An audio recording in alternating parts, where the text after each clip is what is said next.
On a l'ambition avec ce film de faire un grand film d'action et d'aventure, un film de grand spectacle et un film patrimonial, un film qui reste. Et donc ça passe aussi par une reconstitution très importante et très juste à travers les costumes et les décors. On essaye d'être assez juste quand même pour qu'on propose un voyage.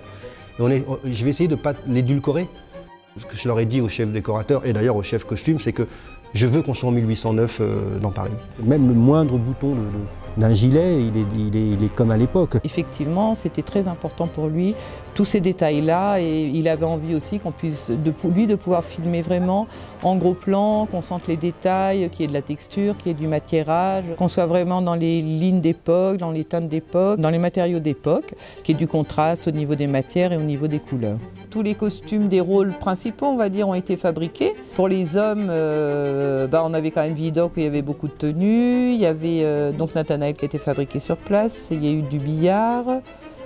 Il y a eu Henri, il y a eu Fouché. Pour les femmes, elles étaient un peu moins nombreuses parce qu'en fait, il n'y avait que 2 femmes, la baronne et Annette, à fabriquer. Mais bon, c'était un sacré boulot parce que c'est vrai que les robes de la baronne sont quand même un peu c'est presque de la haute couture, hein, on va dire, parce que c'est quand même des belles...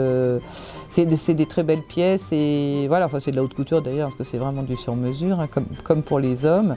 Tous les jours, nous avec Pierre-Yves, on y va, les costumes sont arrivés, on travaille avec les chefs d'atelier, ils nous font leurs propositions, les essayages et après on discute pour savoir si les choses vont, s'il faut changer, pas changer, voilà, ce qui devait arriver n'est pas arrivé, on fait quoi, on en met un autre, on veut un bouton bleu, on met le vert, voilà, et tout est travaillé dans les petits, dans les moindres détails. En fait, on avait notre stock et du coup, il y a des essayages qui ont été organisés.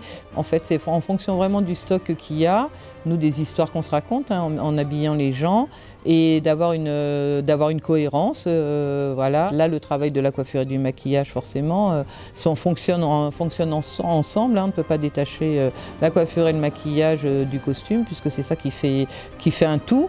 Voilà, et ça c'est très important aussi parce que souvent de toute manière on a des gros plans, donc c'est ça qui va être filmé. Donc tout cet ensemble en fait il doit y avoir une cohérence. S'il faut retravailler dessus, on raccourcit, il faut rajouter une déco, il faut refaire un truc, là il faut repoussiérer, tiens l'alcool, hop on s'est dit tiens on va rajouter un détail.